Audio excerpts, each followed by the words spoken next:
a uniquely creative voice in the design profession, informed by a diverse background in architect, interior design, and environmental psychology. Our guest speaker thrives on designing spaces that strengthen our emotional connection to the places we live, work, and play. She has worked across the world and excelled at guiding organizations through the entire design process from programming and concept design with many top brands and developers around the country. Having been awarded and recognized with many renowned awards like IIDA Global Design Award, Cisco Project of the Year Award, Building Industry Award for the US Bank, Outstanding Young Alumni Award, and many more, she has started her entrepreneurial journey and her organization Asaya, which is a leading luxury interior design and architect firm with a very unique ideology that considers equity, the environment, and the fusion of Western and Eastern cultures to craft holistic spaces having a major focus on mindful design, redefining luxury design, ethical sourcing and environmental impact, and empowering the underprivileged through the business of design. Hello everyone, this is Nupur. Welcome to another episode of Ignited Spirits Presents Leadership Series. This has been a very proud moment for me to interview someone I have been looking up to from my childhood and taking inspiration from, my sister, Ms. Smita Sahoo. In this podcast, we talked about her incredible journey in the architect industry, career in architect, her career in abroad, entrepreneurial journey, along with some pressing issues of society. Bringing to you Smita Sahoo's story, the journey of leadership. Let's begin.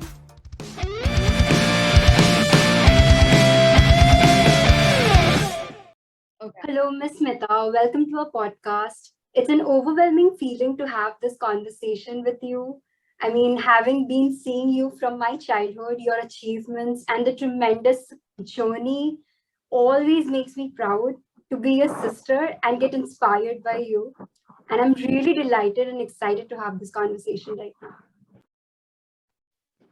Absolutely. It's my pleasure. Thank you for inviting me to this amazing, incredible journey you have begun. And even though you're like just 20, you have accomplished so much, and your vision is so empowering. So I'm excited to be featured in your podcast. Thank you so much. Let's begin this conversation. You are an entrepreneur now, running your own venture in a new country. But before we jump into your entrepreneurial journey, let's dive into the early stage of your career. Like after completing your studies in India, moving to a different country for your master's, then working in a corporate, experiencing different working culture. What were some of the striking factors, like both in terms of good and bad, sort of perceptions you had before taking the whole architect industry into consideration, and which got reversed after entering the reality and seeing the real picture out there? Sure. So growing up in India, as you probably know, medicine and engineering are the only two options, or the only two things, or only two professions which are celebrated.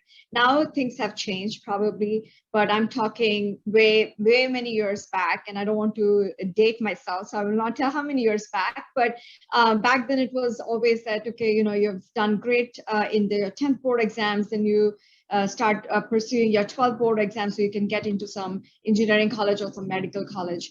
But I have been very fortunate that my father has always been encouraging me since a very young age, that he identified that not only just the math and science, but I'm very interested in creative arts. Like I was very good at arts and dance, and like I had a very strong creative side to me. So he had always encouraged me to not just stifle myself and just think about these two professions, but also think about architecture. However, architecture as a profession is a very hard profession. There are many reasons. It's a heavily male-dominated profession. Also, the working hours are extremely rigorous. The pay, it's not lucrative. So if you're starting off as an architect, as an intern or something, and if there is a fellow tech person or engineer, the pay scale is not the same. So there are a lot of these factors which can deter somebody to not join this profession. And also the amount of infrastructure, the amount of years you spend educating yourself. So architecture is a 5 years professional course versus engineering and others are like 4 years. Of course, medicine is equally rigorous, but then the ROI, the return of investment on your medical school is much higher than when you invest in architecture school. So there are all these negative things associated with our profession. And also the site visits, our construction sites are not very safe. It's all men, and as a female architect, when you go to these sites, you often are uncomfortable because a lot of reasons. Maybe things have changed, but I don't think it has changed that much in India. So these were all the things which, growing up as a young teenager, I heard. But I would say that because of my father's persistence, support and encouragement, he was like, you have to follow your heart.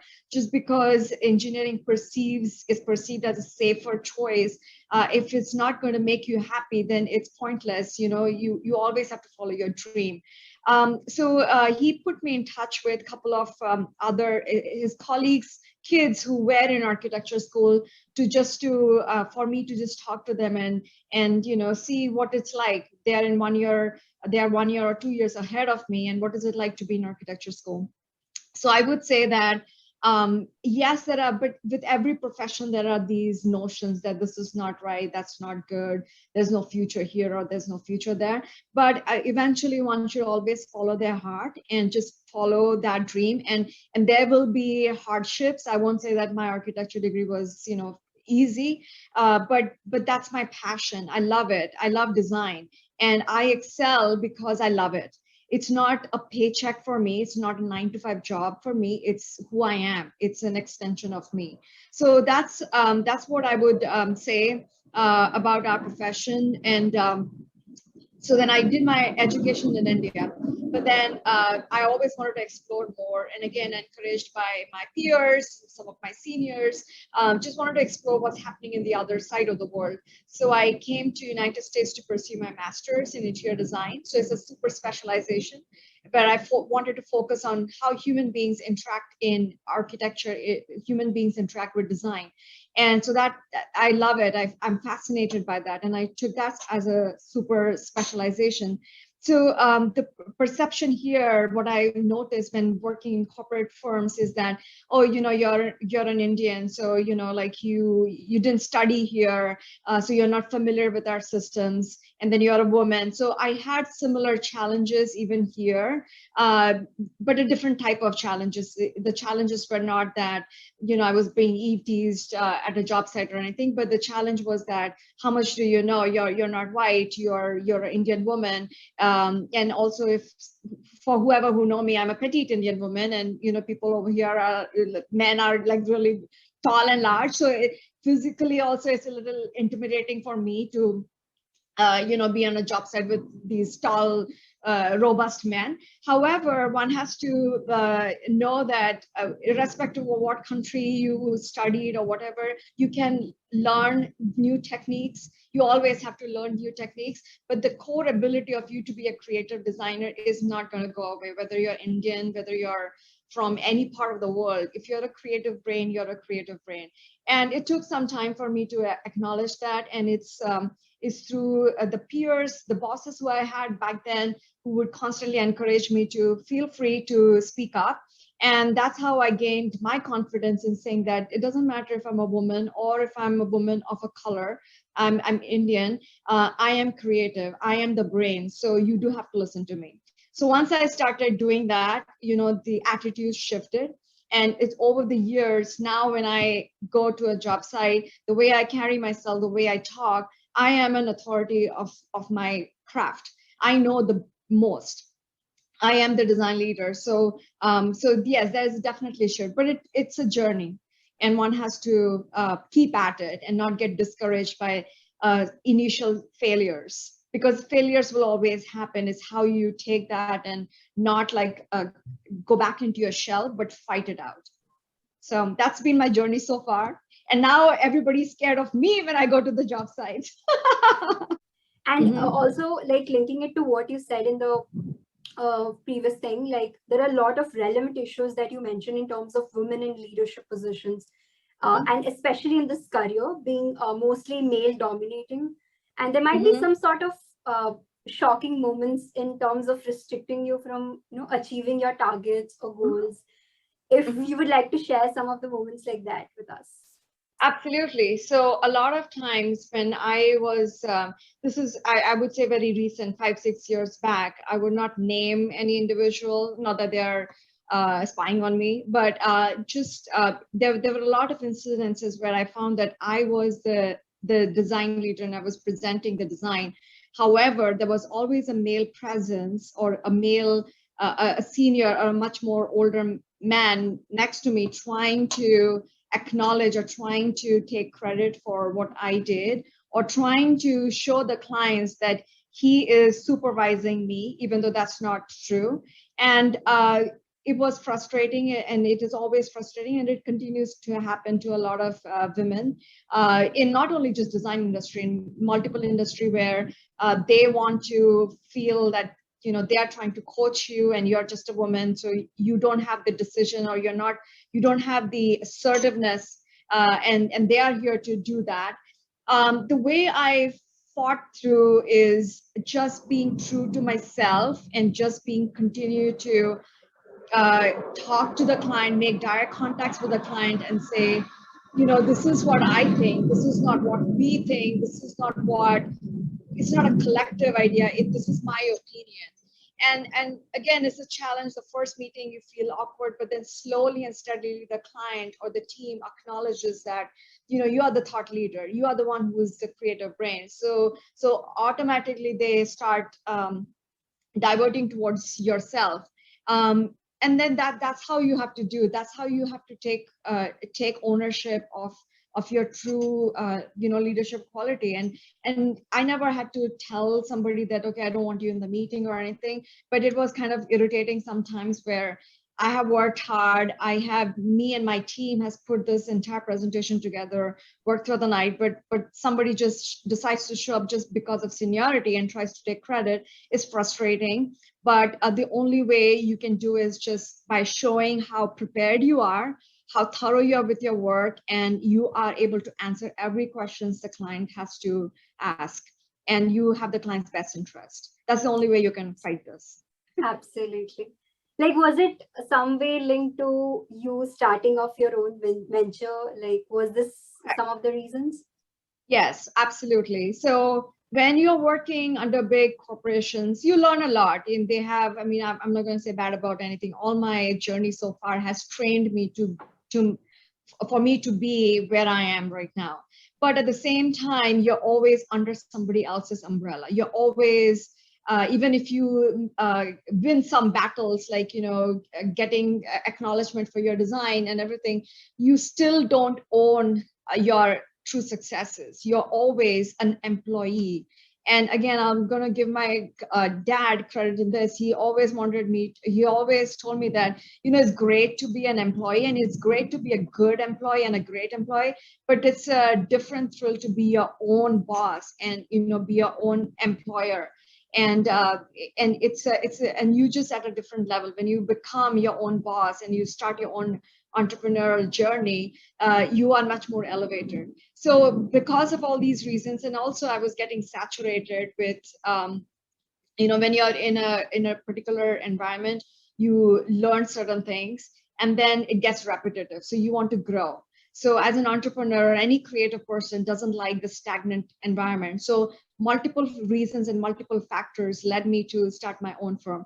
And also the other important thing is the current political scenario, the current events in the world, more and more women leaders have to come out And even if they do small incremental level of, like, I don't claim that I'm going to change the world, probably not, but I might change one mindset. And I think that's what is important. So we need more female leaders. We need more compassionate leaders to come at the workforce and change and shape the future, because it's no longer that the male is more, the male dominated society, or the men are more capable of doing things that women are. They both have their strengths and weaknesses, and we both have to play with those strengths and weaknesses. Absolutely. So that there should be a balance in everything. Correct. Because life is a balance. When you how does our life grow? It's always a male and a female, and we reproduce, and there is the synergy coming together. One is a hunter, the other is a gatherer, one is a social person, one is a more intellectual introvert person, and that what makes the society much rich. And I think everywhere, not only United States, last year during pandemic, there was a significant drop of female leadership. Even though United States is one of the most developed country, even here, because of pandemic and because of the stress and the burden on women and the family stress translating to women, there has been like a significant drop of women in workforce, which has brought United States workforce back in the 70s or 80s. And so it's basically like 20 years, we have moved 20 to 30 years back, and now we have to rebuild. So it's very important for women to just take charge, and family is important, but not every woman's aspiration is to, is to have kids and just have that, and that's also okay. But more and more women need to come out and work, and that's one of the reasons I started my own firm too. And also you mentioned like there are factors that, contributes towards starting your venture. But I would like to say, like, ask in terms of what mindset did you had at that point when you were sort of taking that risk, along with, this is some kind of unwelcoming nature of women in this particular industry, right? So what was the kind of mindset that you had? Because it's not like one day you decided to be an entrepreneur. Yeah. It's a totally process, right? So what was the mindset that you had, to take this decision at that moment? Sure. So I always wanted to have my own firm. And for most of you who don't know, when I just graduated, me and one of my seniors, we actually started our own entrepreneurial journey. But it didn't work out for me because we didn't have the skill sets, we didn't have how to structure fees, we didn't have a client base and everything. So all these years, the positions I've taken has trained me to be here. And the mindset when you are in the situation is basically you want to do something different. You are bored and you are tired of the same cookie cutter way of working. It becomes a routine. It's a 9 to 5. There is some perceived comfort in working in a big organization that, your 401k is taken care of, your benefits are taken care of, you get a steady salary. But there is the excitement diminishes once, you stop learning from others, when you become the person who are teaching everybody else and you don't learn. So it has to be give and take. Then it's a time where you're like, what else can you need to explore, you need to break free and fly away. That's pretty much the mindset.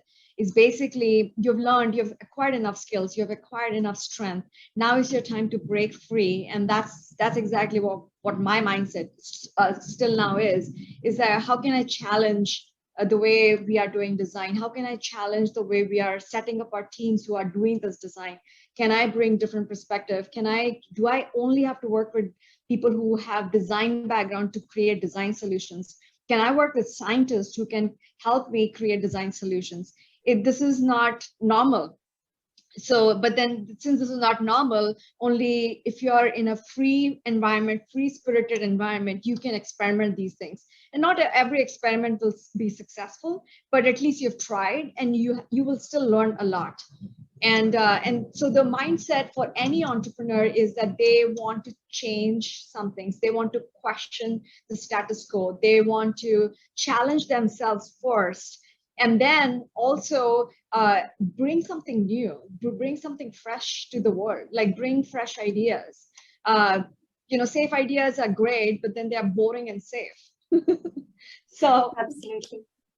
Now let's talk about your venture, like the name of the venture, Asaya, if I'm pronouncing it correctly. It's again Asaya, something, Asaya, okay. Asaya, It's again something very unique, and the concept associated with it, as you have mentioned in the previous conversation which we had. And if you could throw some light on that, along yeah. with the journey so far, like how has it been? What sort of transformation you could see in yourself in this entire year?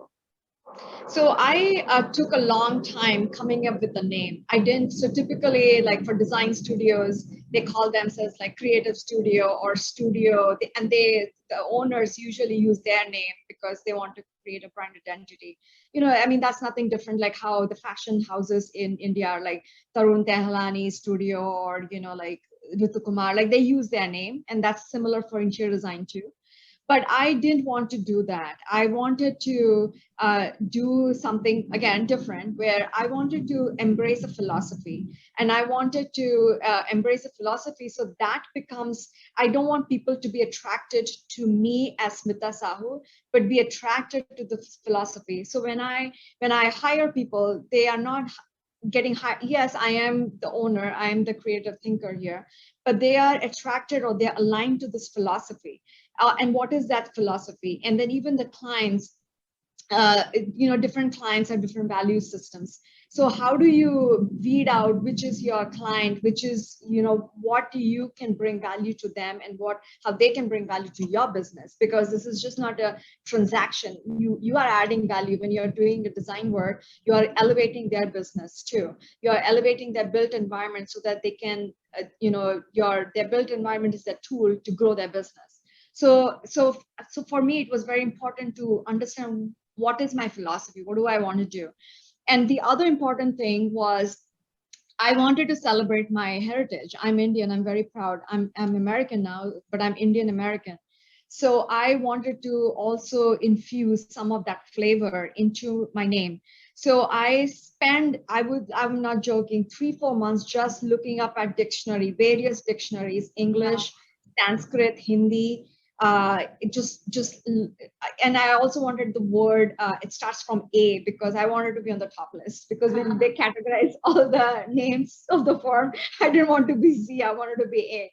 So with all these parameters, it was, and then Greek words too, because they're Latin words and like very old words. I was looking into all these, and my friends would be like, have you launched your form yet? I said, no, I'm still finding my name. I don't have an identity. They're like, the business will come and go, but you need to just jump. I said, yes, but I need to be proud when I say this name. So finally, somehow I stumbled across this word. It's a Sanskrit word, asaya. It basically asana, or like asaya.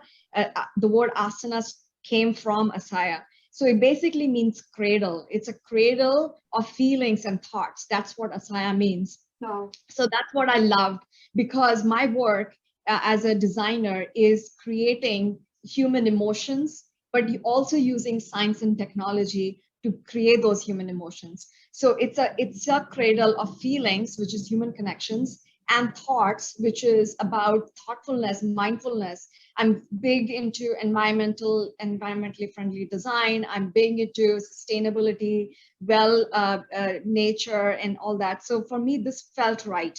So that's how I came with the name Asaya. so it was That's a long really interesting. yeah. So now, and then also it had to be easy for Americans and Europeans to say it. Yeah. So that's why Asaya, although I have those symbols, because it's Asaya, it's not like Asaya. So that's why it has that thing. So people get a little confused, but I'm like, it's actually very simple. It's Asaya. So once they get it, it's very simple. And Asaya also has a lot of meaning in the Asian, like in Indonesia and all that, they use that word too. So it has a lot of like Eastern influence, and that's what my business is. So my brand identity, or my brand proposition is that Asaya, we are interior design boutique, interior design and architecture firm who focuses on fusing Eastern and Western cultures to craft holistic spaces.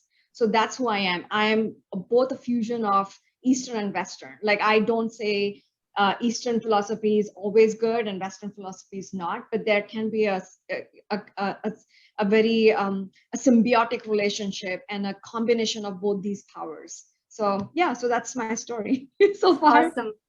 Like, you have been in this venture like almost more than a year, right? Mm-hmm. Yeah, I started, and also the year, the date was very important.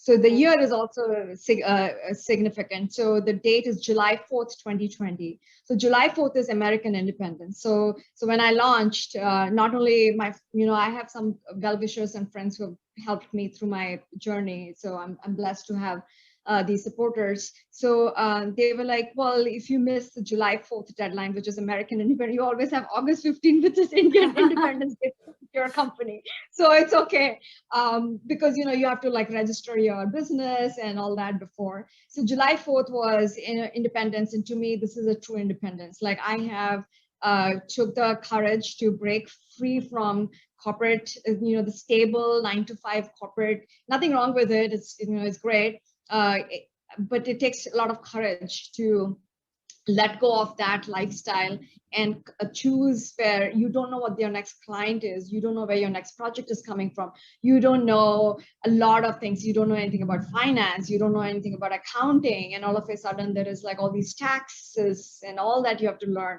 So to me, it was a true independence of me being just saying, okay, I'm 40 and to me, 40 years is your midpoint, where by now you have been trained by the society, you have been coached by your parents, you've learned everything. Now it's your time to give back. So there was a lot of significance. And the year 2020 was a year of crisis. Everything was, especially in the United States, the racial tension was highly escalated, and because of all this, there's a lot of new movements coming up, and which is great. So the diversity has become very important. The inclusivity of people from different culture, race, gender, inclusive in work culture has become so important, and it happened last year. The year before, there was some talk, but not at that level. So that's why the date was also very important. And so these are different milestones. And so my journey so far, the first year, I've got smaller projects. I've got just because I have a good network of friends, good network of clients through referral. I've got smaller project and I scaled it up, and now I'm getting bigger opportunities. And I just hope, there's no way I would say that I have accomplished my dream. There's still a long way to go, but we are on the path. We are on the beginning of the journey towards something which hopefully is productive and valuable to the world. So definitely, it'll be successful for sure. Now, like talking about the whole entrepreneurial journey, like if we see from outside, it sounds very sort of surreal and great. She's an entrepreneur and so and so. But internally, it's very, very, very difficult and challenging. And at some initial level, it's something that your work, because it plays a very integral part in your life. Like, it becomes your life sort of. So, yes. And it's sort of very difficult in terms of, like, in comparison to the regular 9 to 5 with respect to a fixed time schedule. We don't have a fixed time schedule here. Like, we have to work. So, and at times there are a lot of, compromises in terms of relationships with friends, closed ones, and you have been in such a phase of your life as well. Now, the entire taboo which exists with respect to the divorce still exists often, like it's looked by the society in a different way and is not easily acceptable. So, having been experienced this yourself, like, what would you like to say to the audience and your perception? So I would say that I'm happily divorced, and divorce was my choice. It wasn't forced on me. And I think the society needs to rethink about a lot of things. And also, divorce should not be a negative. It can also be very positive. It can be a positive where it's a second life. It's your next. It's a chance for you to start with blank slate. It's a chance for you to have all your experiences, and all those experiences, good or bad, are still your life experiences, and learn from them and move forward. So I think of it as that way. You have only one life, and you have to live to the fullest. And divorce happens for multiple reasons. It's not only because of one person's fault. It's not only the woman's fault, or it's not only the man's fault.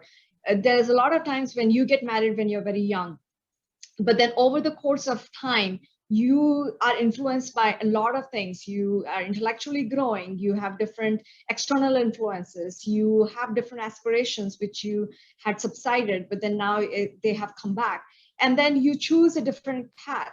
And instead of fighting and struggling and being together and not helping each other, it's better to be divorced and move separate ways and help each other grow, and be kind to each other. So that is, and but then there are a lot of divorces which are because of negativity, where one is more abusive. It can be a female who's more abusive, and it can be a male who's more abusive. That is also a negative too. So it can be a very negative emotion. It can be a zero emotion, where you have no emotional connection with your partner. There is no growth in a relationship. Or it could just be that you are detached. You are not, a family person. You are you are maybe a sannyasi or something. That's also okay, because ultimately, it's not what the society expects you to do, but also your pursuit of happiness is your first right. So I feel like, as a society, and especially Indian society, and especially in Indian society, the more conservative society, it's going to be a long time for them to accept all this, because when you set some rules, it's easy to follow. It's like, okay, now you're 18, you're going to go to college, you're going to get married at 22, you should have your first kid at 25, second kid at 27, they should go to school, they should graduate. Like, it's a routine. Entire structure already, a manual given to you how you should lead your life. And we no longer have to do that, because the whole perception of women having kids back then was because we wanted to strengthen our human population. The human population is already very strong now. Absolutely. We have taken over. Because of us, so many other species have been extinct. So maybe a lot of women should be let go of that responsibility, and they can do other things. And women who are very passionate about having kids and raising a family, that's also okay. But it should no longer be the same rule for everybody. So talking about that, a divorce is a lonely process. It's a lonely journey, because even if you have your family support, in my case, I was very fortunate, again, with my parents being extremely supportive. You still are dealing with this, which nobody else can understand what you're going through.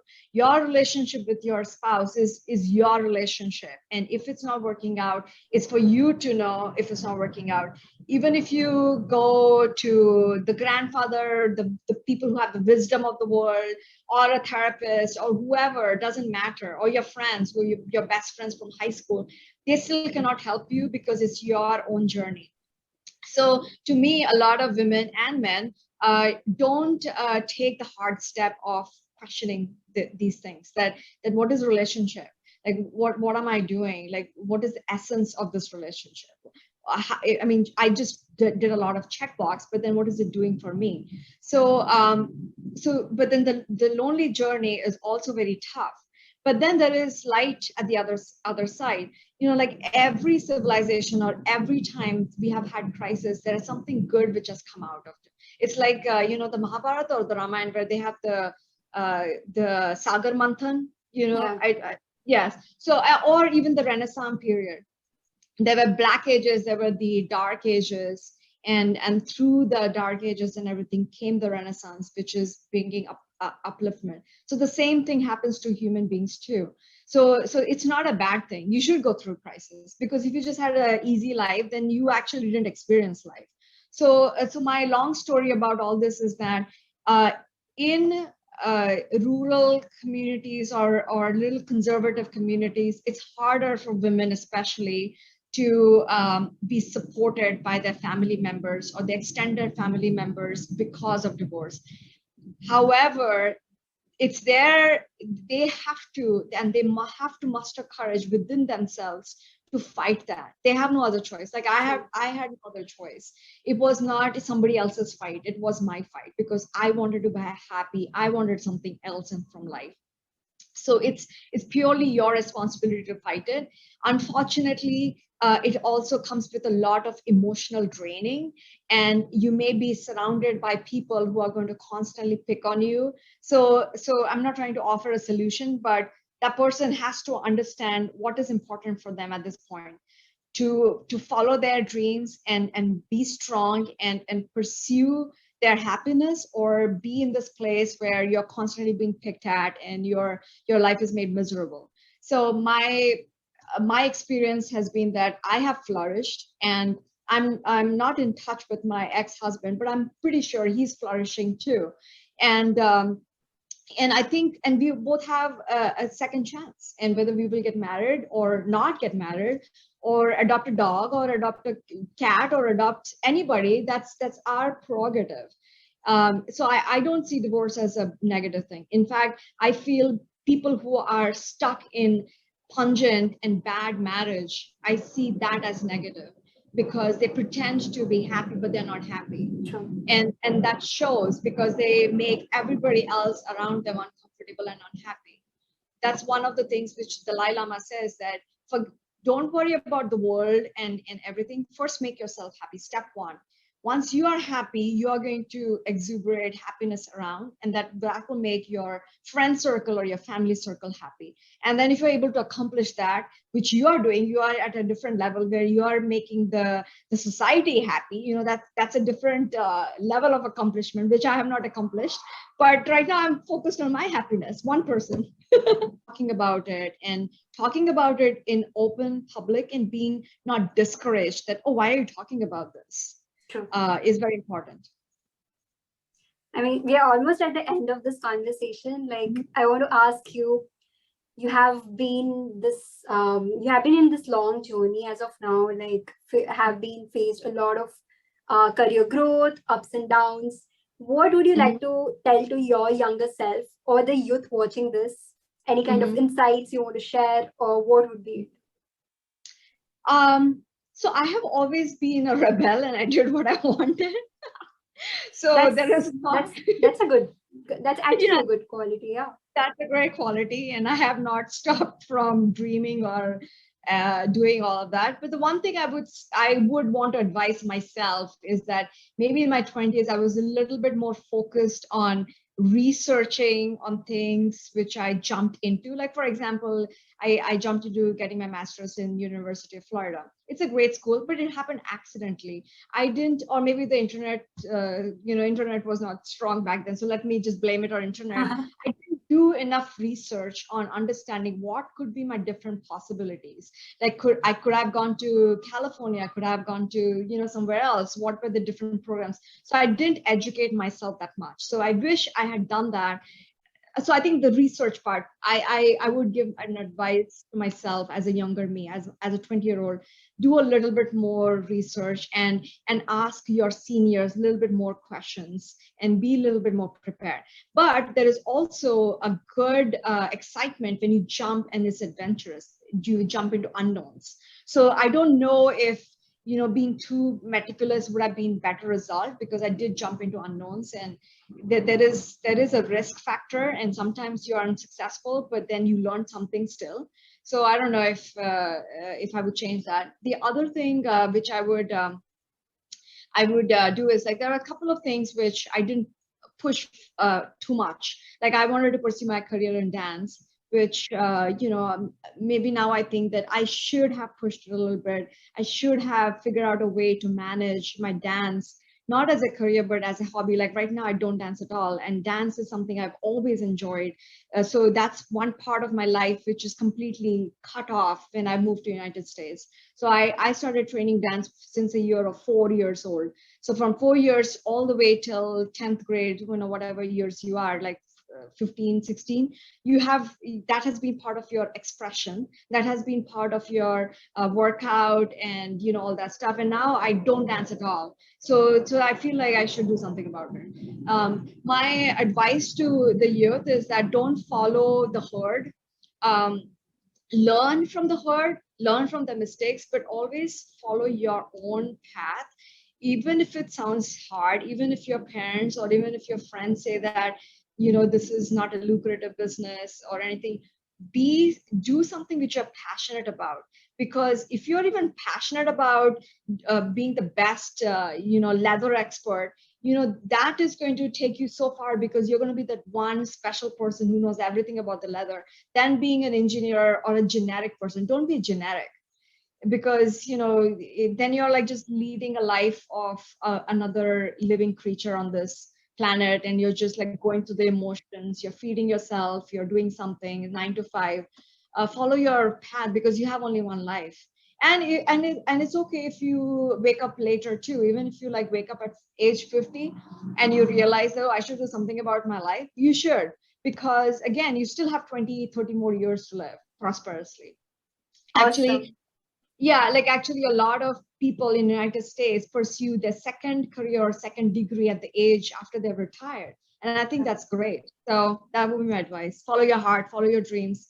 Don't listen to anybody, just keep going. Awesome. That's really insightful. Thank you so much. I mean, this conversation was really nice, and it was really insightful to know about your journey and the path that you've pursued, you're passionate about. And that's really nice to know. It was like a pleasure having you today. Absolutely. Thank you for inviting me. Thank you so much. Thank you everyone for tuning in till the end. Don't forget to subscribe to our channel for more such inspiring stories and learnings. Stay safe and stay curious. Thank you.